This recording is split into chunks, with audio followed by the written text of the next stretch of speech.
जय हिंद दोस्तों, कैसे हो सभी लोग। उम्मीद करता हूँ सही मस्त होंगे, अपने से कार्य में व्यस्त होंगे। स्वागत है सबका बीएड एंट्रेंस 2025 के एग्जाम में। आज हम करने वाले हैं सामान्य ज्ञान के मोस्ट और इम्पॉर्टेंट क्वेश्चन, जो कि जीके जीएस से 100 क्वेश्चन पूछे जाते हैं बीएड एंट्रेंस के एग्जाम में।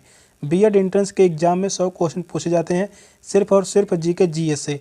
आज प्रैक्टिस सेट पेपर जो है 3 है, 25 क्वेश्चन लिए गए हैं। ये सभी 25 क्वेश्चन बहुत ही महत्वपूर्ण हैं, पेपर में पूछे जाने की पूरी संभावना है।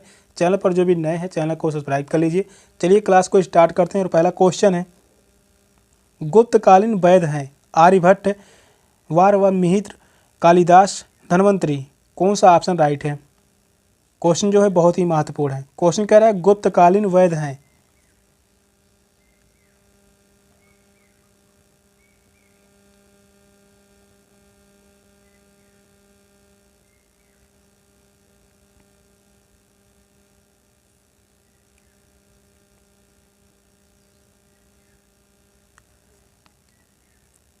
गुप्तकालीन वैद कौन है, तो वह है धन्वंतरी।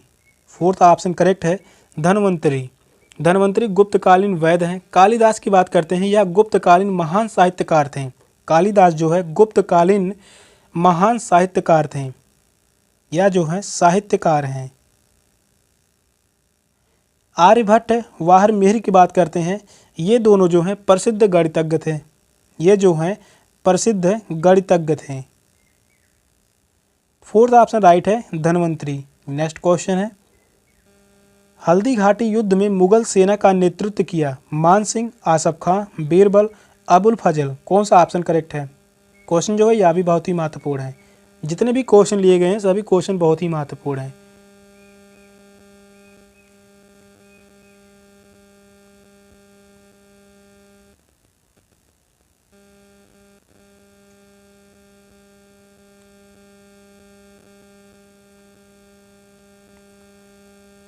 हल्दी घाटी युद्ध में मुगल सेना का नेतृत्व किसने किया, तो मान सिंह ने। फर्स्ट ऑप्शन करेक्ट है, मान सिंह। हल्दी घाटी युद्ध में मुगल सेना का नेतृत्व मान सिंह ने किया था। यह युद्ध 1576 में लड़ा गया था। हल्दी घाटी का युद्ध कब हुआ था, यह भी पूछा गया सवाल है। 1576 में। 1576 में यह युद्ध हुआ था। किनके बीच, तो वह राणा प्रताप के विरुद्ध लड़ा गया था। मुगल सेना और राणा प्रताप।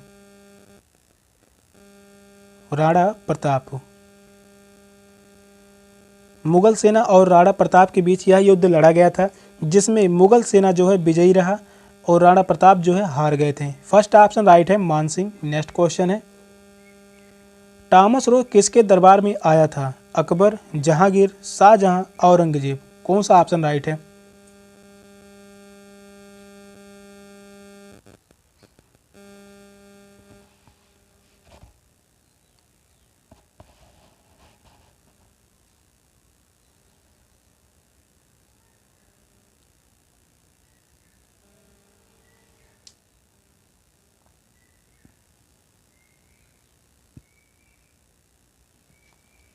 टॉमस रो किसके दरबार में आया था, यह आया था जहांगीर के दरबार में। सेकंड ऑप्शन करेक्ट है, जहांगीर के दरबार में आया था। British Rajput Thomas Roe Mughal बादशाह जहांगीर के शासनकाल में भारत आया था, और यह राजदूत जहांगीर से भारत में व्यापारिक गतिविधियां शुरू करने की स्वीकृति प्राप्त करने के लिए आया था, और उसमें भी सफल भी रहा। सेकंड ऑप्शन करेक्ट है, जहांगीर। नेक्स्ट क्वेश्चन है, खानवा के युद्ध में राजपूतों का नेतृत्व किया राणा सांगा, राणा कुंभा, उदय सिंह, महाराणा प्रताप। कौन सा ऑप्शन करेक्ट है।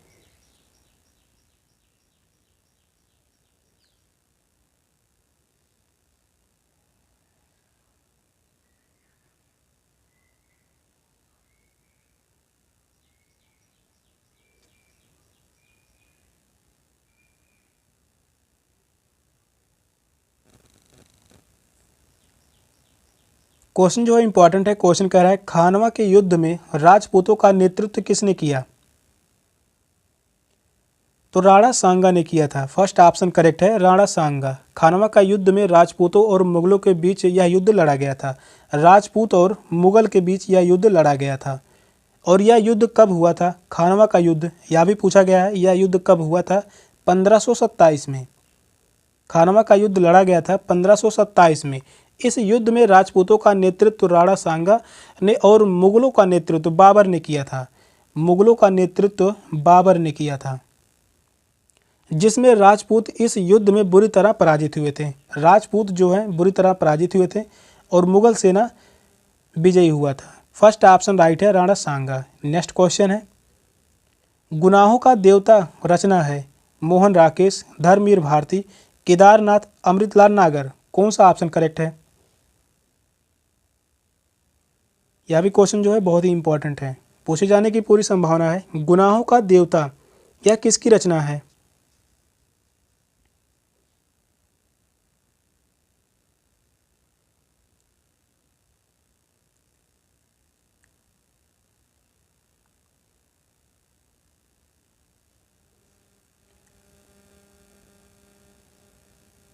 यह रचना है धर्मवीर भारती की।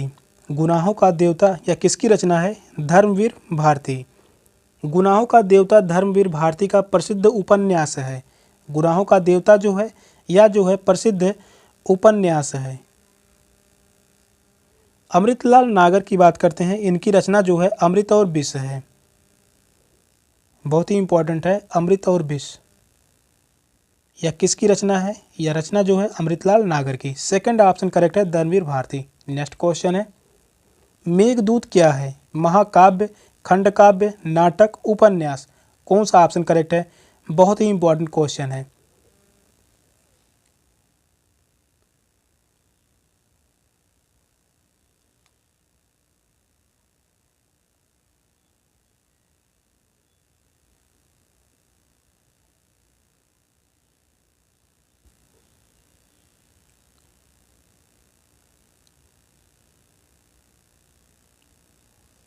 मेघदूत क्या है? यह एक खंड काव्य है। सेकंड ऑप्शन करेक्ट है, यह एक खंड काव्य है। मेघदूत की रचना किसने की है? तो वह है कालिदास।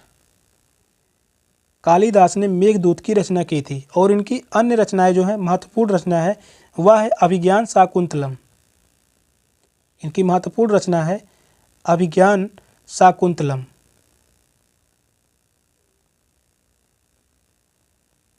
अभिज्ञान शाकुंतलम यह पूछा गया सवाल है।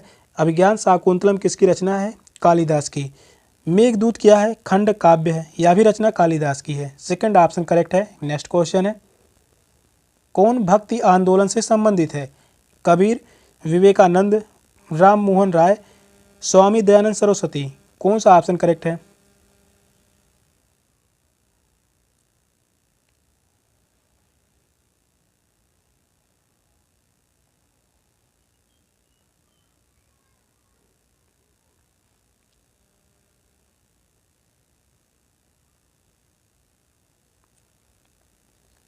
कौन भक्ति आंदोलन से संबंधित है?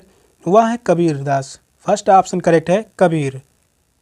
कबीरदास जी भक्ति आंदोलन से संबंधित प्रसिद्ध कवि हैं। यह जो है निर्गुण भक्ति धारा से संबंधित है। ये कवि जो हैं निर्गुण भक्ति धारा से संबंधित हैं। निर्गुण भक्ति धारा से संबंधित कवि हैं। इनकी महत्वपूर्ण रचना है साखी शबद रमैनी। इनकी महत्वपूर्ण रचना है साखी शबद रमैनी।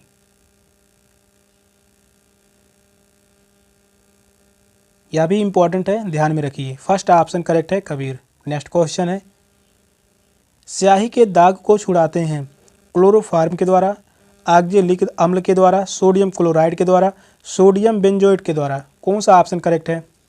यह क्वेश्चन जो है साइंस से संबंधित क्वेश्चन है, क्वेश्चन इंपॉर्टेंट है।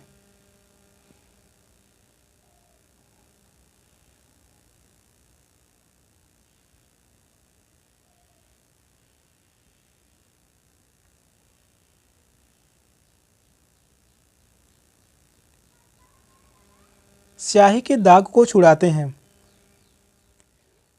यह छुड़ाते हैं ऑक्जेलिक अम्ल के द्वारा। सेकंड ऑप्शन करेक्ट है, ऑक्जेलिक अम्ल। ऑक्जेलिक अम्ल से स्याही के दाग को छुड़ाने में सहायता मिलती है।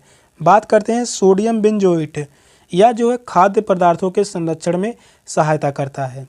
यह जो है खाद्य पदार्थों के संरक्षण में,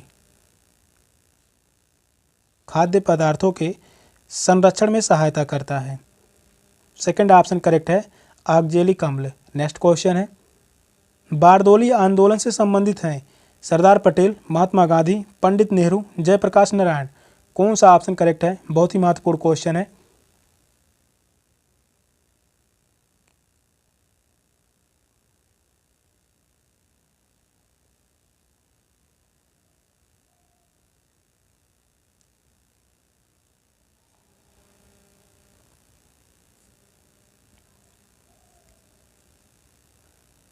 बारदोली आंदोलन से संबंधित हैं Sardar Patel. First option correct है, सरदार पटेल। सरदार वल्लभ भाई पटेल बारदोली आंदोलन से संबंधित है और इसी आंदोलन की सफलता पर ही बारदोली की महिलाओं ने उन्हें सरदार की उपाधि दी थी। इन्हें उपाधि मिली थी सरदार की। यह पूछा गया सवाल है। सरदार की उपाधि कब मिला था सरदार पटेल को? बारदोली आंदोलन से संबंधित है। फर्स्ट ऑप्शन करेक्ट है, सरदार पटेल। नेक्स्ट क्वेश्चन है, डलहौजी ने अवध का अधिग्रहण किया डैश डैश नीति से। गोद लेने की प्रथा, कुशासन का आरोप, विद्रोह होने पर इनमें से कोई नहीं। कौन सा ऑप्शन राइट है?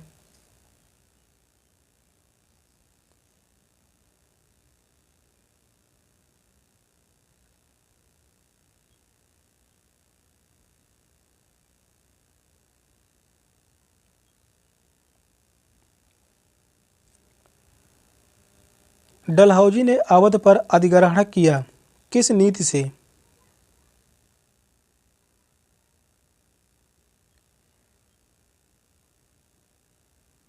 तो वह है कुशासन का आरोप लगाकर। सेकंड ऑप्शन करेक्ट है, कुशासन का आरोप लगाकर।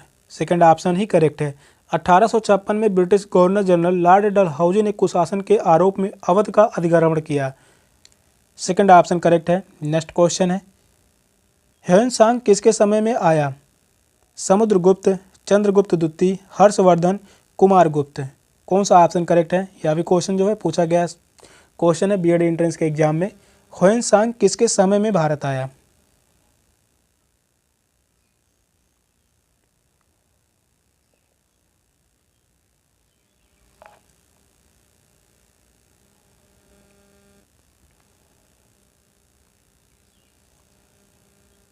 यह आया था हर्षवर्धन के समय में। थर्ड ऑप्शन करेक्ट है, हर्षवर्धन के समय में ह्वेनसांग भारत आया। चीनी यात्री ह्वेनसांग हर्षवर्धन के शासनकाल में भारत आया। यह कहाँ का था? चीन का था। यह जो है चीनी यात्री था। हर्षवर्धन के शासनकाल में भारत आया। हर्षवर्धन ने ह्वेनसांग को बौद्ध महासंघ सम्मेलन का अध्यक्ष नियुक्त किया था। थर्ड ऑप्शन करेक्ट है। नेक्स्ट क्वेश्चन है, गणपति शिवाजी उत्सव का पुनर्जागरण किया बाल गंगाधर तिलक, दादा भाई नौरोजी, सुरेंद्र नाथ बनर्जी, एनी बेसेंट। कौन सा ऑप्शन करेक्ट है?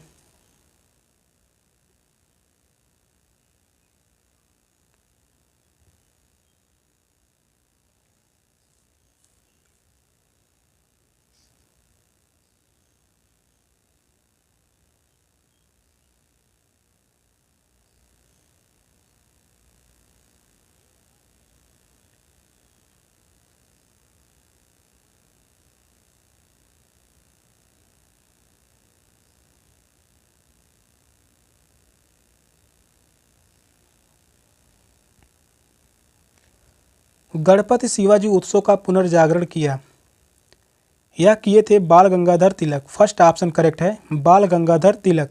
बाल गंगाधर तिलक ने गणपति शिवाजी उत्सव का प्रारंभ क्रमशः 1893 1895 में किया था। कब किए थे?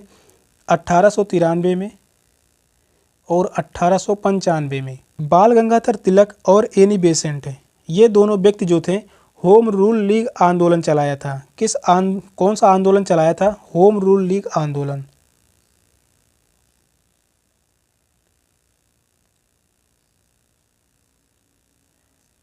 होम रूल लीग आंदोलन किसने चलाया था? बाल गंगाधर तिलक, एनी बेसेंट। मराठा और केसरी ये बाल गंगाधर तिलक के प्रसिद्ध समाचार पत्र थे। बाल गंगाधर तिलक के प्रसिद्ध समाचार पत्र कौन कौन से थे? यह पूछा गया सवाल है। मराठा और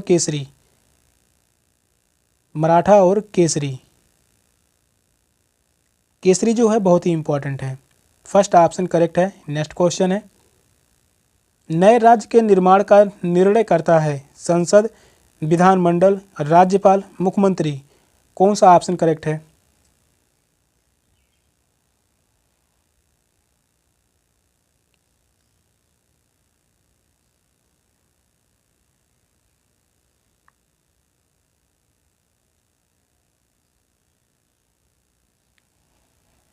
नए राज्य के निर्माण का निर्णय करता है, वह करता है संसद। फर्स्ट ऑप्शन करेक्ट है, संसद। नए राज्य के निर्माण का निर्णय संसद करती है और वहीं नए राज्य का गठन, दो या अधिक राज्यों को काटकर एक नए राज्य का गठन, किसी राज्य का नाम परिवर्तन का अधिकार, ये सभी क्या है, संसद को प्राप्त है।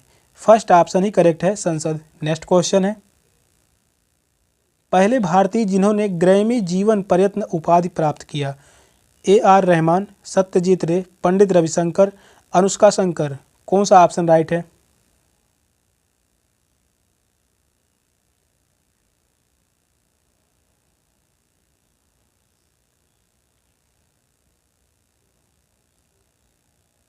पहले भारतीय जिन्होंने ग्रैमी जीवन पर्यटन उपाधि, इसी को कहा जाता है Grammy life time achievement award, यह किसको प्राप्त है? यह प्राप्त है पंडित रविशंकर को। थर्ड ऑप्शन राइट है, पंडित रविशंकर। यह जो है सितार वादक हैं।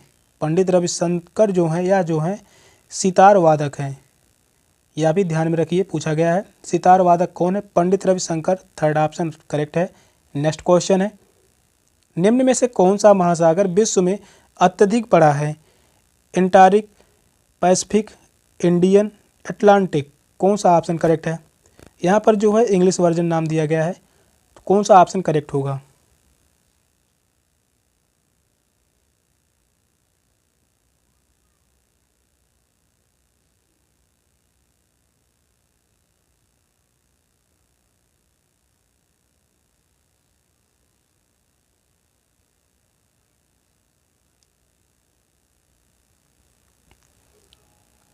क्वेश्चन कह रहा है निम्न में से कौन सा महासागर विश्व में अत्यधिक बड़ा है? तो वह है पैसिफिक, यानी प्रशांत महासागर। पैसिफिक, इसका हिंदी वर्जन जो होगा प्रशांत महासागर। प्रशांत महासागर, यह जो है सबसे बड़ा महासागर है। दूसरे नंबर का जो महासागर होगा वह है अटलांटिक महासागर। दूसरे नंबर का जो है वह है अटलांटिक महासागर। सेकंड ऑप्शन करेक्ट है। नेक्स्ट क्वेश्चन है, पुनर्गठित योजना आयोग का नया नाम है। यहाँ पर दिया गया है नीति आयोग, नीति आयोग, नीति आयोग, नीति आयोग। कौन सा ऑप्शन करेक्ट है? एक जैसे ही लिखे गए हैं, थोड़े बहुत ही परिवर्तन है। यहाँ पर पूछा है योजना आयोग का नया नाम क्या है। इंपॉर्टेंट क्वेश्चन है, पूछा गया क्वेश्चन है। यह क्वेश्चन 2017 में पूछा गया था बीएड एंट्रेंस के ही एग्जाम में।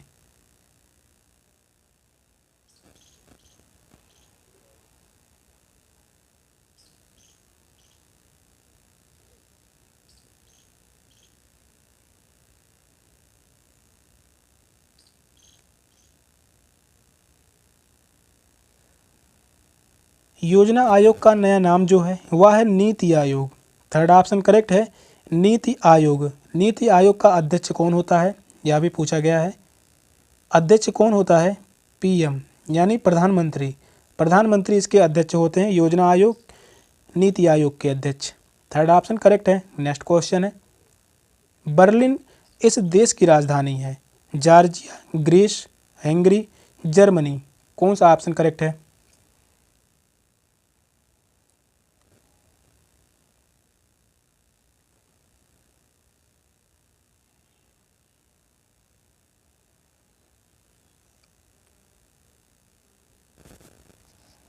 इंपॉर्टेंट क्वेश्चन है, राजधानी से संबंधित क्वेश्चन पूछे जाते हैं। बर्लिन किस देश की राजधानी है? या जो है जर्मनी की राजधानी है बर्लिन। फोर्थ ऑप्शन करेक्ट है, बर्लिन जो है या जर्मनी की राजधानी है। यहाँ पर दिया गया है जॉर्जिया। जॉर्जिया की राजधानी जो है वह है तिबिलिसी। जॉर्जिया की राजधानी क्या है? तिबिलिसी।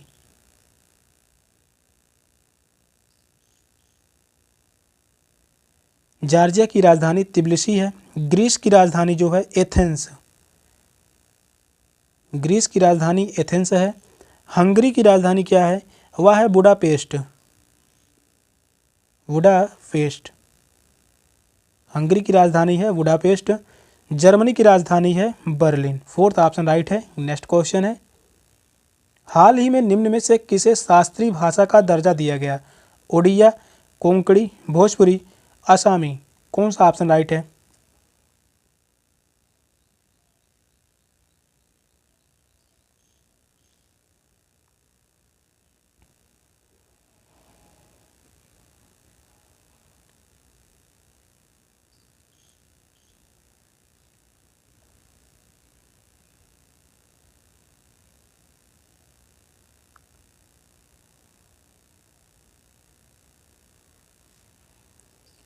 हाल ही में निम्न में से किसे शास्त्रीय भाषा का दर्जा दिया गया है? वह है उड़िया।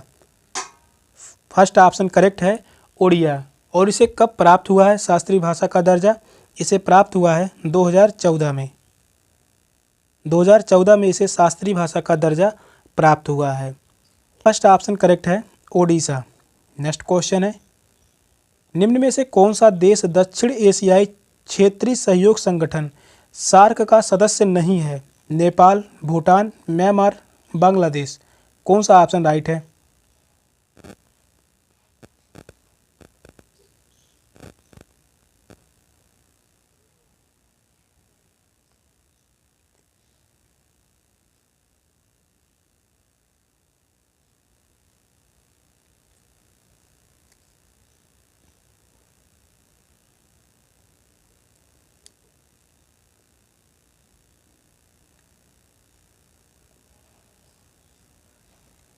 इंपॉर्टेंट क्वेश्चन है, कौन सा देश दक्षिणी एशियाई क्षेत्रीय सहयोग संगठन यानी सार्क का सदस्य नहीं है?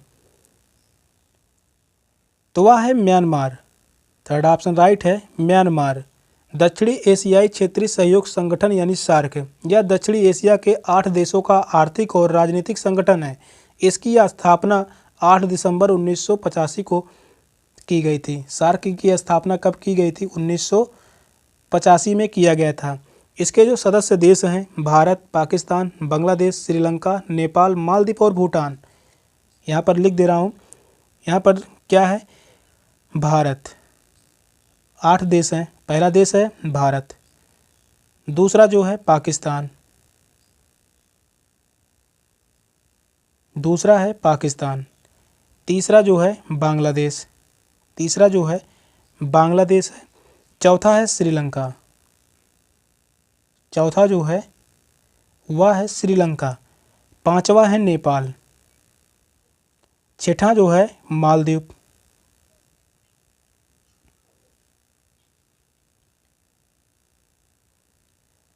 छठा है मालदीव, सातवां जो है भूटान, सातवां है भूटान। आठवां देश जब बना था यह बाद में जोड़ा गया 2007 में। 14वें सम्मेलन में अफगानिस्तान इसका 8वां सदस्य बना। 8वां सदस्य कौन है? तो वह है अफगानिस्तान। अफगानिस्तान इसका 8वां सदस्य है। म्यांमार इसका सदस्य नहीं है। यह दक्षिणी एशिया के 8 देशों का आर्थिक राजनीतिक संगठन है और इसकी स्थापना 1985 में हुई थी। भारत, पाकिस्तान, बांग्लादेश, श्रीलंका, नेपाल, मालदीव और भूटान द्वारा मिलकर यह किया गया था और 2007 में 14वें सम्मेलन में अफगानिस्तान इसका 8वां सदस्य बना। थर्ड ऑप्शन राइट है, म्यांमार इसका सदस्य नहीं है। नेक्स्ट क्वेश्चन है, एफडीआई का विस्तारित रूप है। एफडीआई का फुल फॉर्म पूछा है, fast developing India, farmer diplomatic image, foreign direct investment, fourth option है फॉरेन डिलीमेंट आइडियोलॉजी। कौन सा ऑप्शन राइट होगा? इंपॉर्टेंट है, एफडीआई का विस्तारित रूप पूछा है। एक क्वेश्चन पूछा जाता है एंट्रेंस में।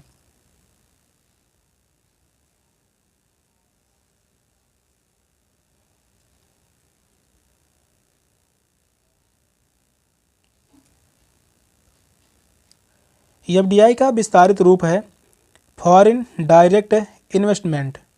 थर्ड ऑप्शन राइट है, फॉरेन डायरेक्ट इन्वेस्टमेंट। सेशन का लास्ट क्वेश्चन था। क्वेश्चन कैसे लगे कमेंट में जरूर बताइएगा। चैनल पर नए हैं, चैनल को सब्सक्राइब कर लीजिए। मिलते हैं अगली क्लास में, तब तक के लिए बाय बाय, टेक केयर, जय हिंद।